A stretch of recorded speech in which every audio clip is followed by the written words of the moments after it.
Assalamualaikum warahmatullahi wabarakatuh. Kali ini kita akan belajar mata kuliah perspektif pendidikan di SD yang dibimbing oleh Bapak Arif Fatoni. Kita akan membahas modul 2 yang berjudul karakteristik pendidikan sekolah dasar. Tujuan dari pembelajaran yaitu kita mampu menjelaskan fungsi dan tujuan pendidikan SD, mendeskripsikan ciri-ciri pendidikan SD, menggunakan tatanan organisasi pendidikan SD, mengidentifikasi berbagai bentuk penyelenggaraan pendidikan di SD. Dalam modul 2 terdapat 2 kegiatan belajar, yaitu yang pertama, fungsi, tujuan, dan ciri-ciri pendidikan sekolah dasar, dan yang kedua yaitu tatanan organisasi dan bentuk-bentuk penyelenggaraan pendidikan sekolah dasar. Sebelum kita membahas materi, izinkanlah kami untuk memperkenalkan diri terlebih dahulu.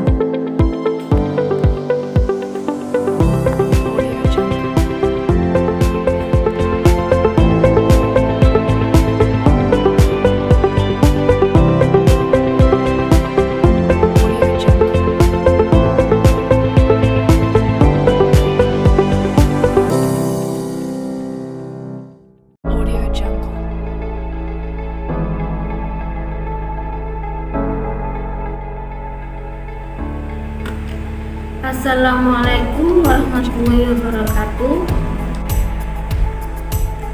Oke, yang pertama akan kita bahas yaitu fungsi tujuan pendidikan sekolah dasar. Fungsi pendidikan sekolah dasar yaitu menanamkan kemampuan dasar bagi setiap warga Indonesia yang masih berada pada rentang usia sekolah dasar. Tujuan pendidikan sekolah dasar yaitu memberikan bekal kemampuan kepada siswa untuk mengembangkan kehidupan sebagai pribadi, anggota masyarakat, serta warga negara, serta mempersiapkan siswa untuk mengikuti pendidikan menengah. Kemudian yang kedua yaitu tentang karakteristik pendidikan sekolah dasar. Di sini dibagi menjadi 2, yaitu karakteristik umum dan karakteristik khusus. Karakteristik umum meliputi yang pertama, kemelekwacanaan atau literasi. Kemelekwacanaan merujuk kepada pemahaman siswa tentang berbagai fenomena atau gagasan lingkungan dalam rangka menyesuaikan perilaku dengan kehidupan. Yang kedua, kemampuan berkomunikasi, yaitu mampu mengomunikasikan sesuatu, baik buah pikiran sendiri maupun informasi yang didapat dari berbagai sumber kepada orang lain dengan bahasa Indonesia yang baik dan benar. Yang ketiga yaitu kemampuan memecahkan masalah, yang menyangkut merasakan adanya masalah, mengidentifikasi masalah, mencari informasi untuk memecahkan masalah, mengeksplorasi alternatif pemecahan masalah, dan memilih alternatif yang paling banyak. Yang terakhir yaitu kemampuan bernalar. Maksudnya di sini menggunakan logika dan bukti-bukti secara sistematis dan konsisten untuk sampai pada kesimpulan.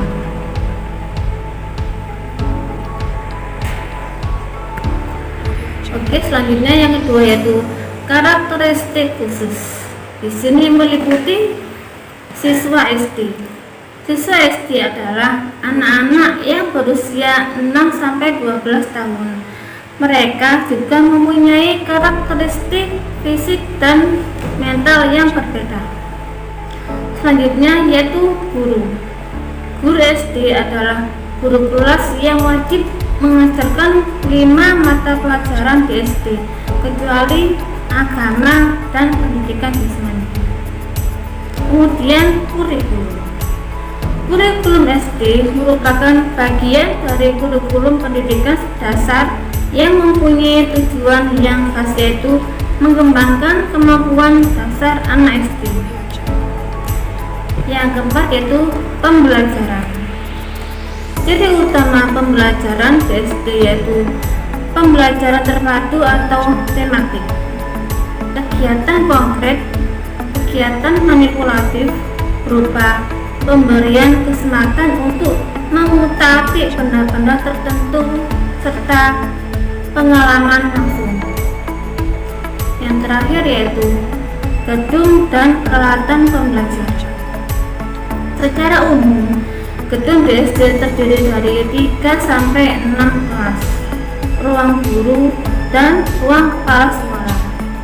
Peralatan pembelajaran seperti alat-alat IPA, IPS, dan buku pembelajaran biasanya tersimpan di dalam lemari yang berada di ruang kelas.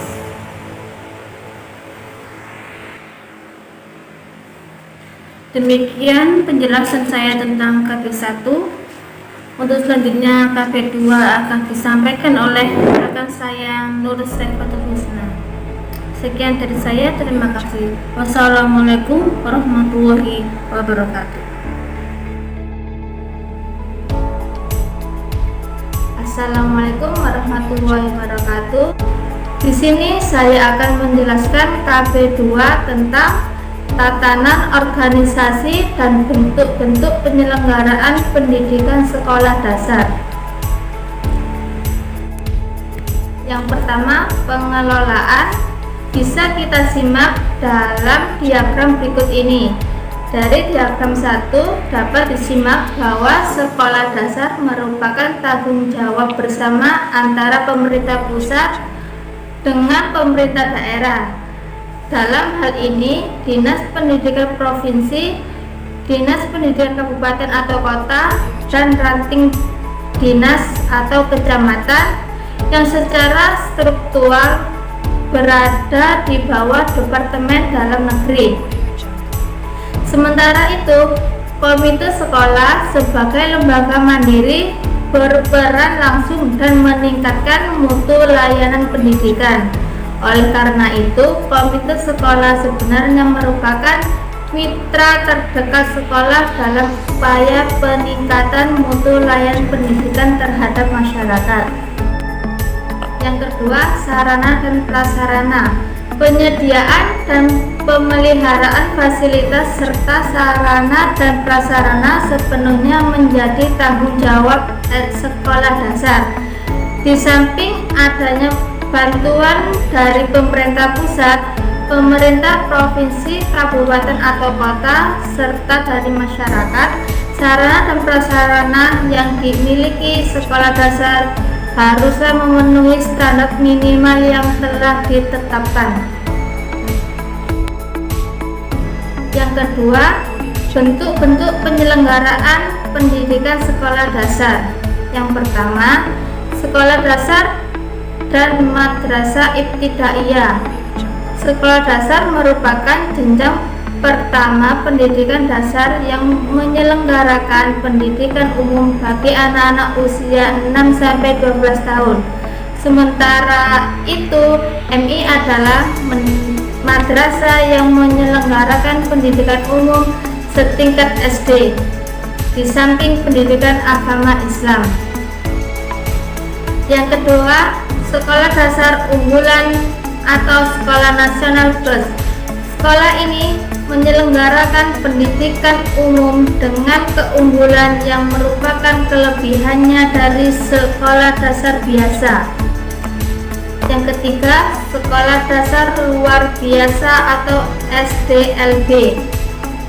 SDLB untuk anak-anak yang memerlukan pelayanan khusus atau yang mempunyai kelainan seperti tunanetra, tunarungu, tunadaksa, tunagrita, dan tunalaras. Yang keempat, sekolah dasar inklusi. Jika di SLB berkumpul anak-anak dari berbagai kelainan, maka di sekolah dasar inklusif berbaur anak biasa atau normal dengan anak luar biasa. Yang kelima, program paket A. Program paket A merupakan pendidikan non-formal setara SD atau MI yang diperuntukkan bagi para peserta didik yang berusia 15 sampai 44 tahun. Program ini ditunjukkan untuk menuntaskan wajib belajar 9 tahun bagi warga negara yang berbagai alasan tidak memungkinkan mengikuti pendidikan formal. Yang terakhir, sekolah rumah atau homeschooling. Sesuai dengan namanya, sekolah rumah atau terkenal dengan sebutan homeschooling adalah sekolah yang diselenggarakan di rumah. Demikian penjelasan dari kami tentang modul 2 karakteristik pendidikan sekolah dasar. Apabila ada yang ditanyakan, silakan tulis di kolom komentar. Jangan lupa like, share, and subscribe. Sekian, wassalamualaikum warahmatullahi wabarakatuh. Teman-teman, terima kasih atas perhatiannya. Semoga materi yang kami sampaikan bermanfaat. Wassalamualaikum warahmatullahi wabarakatuh.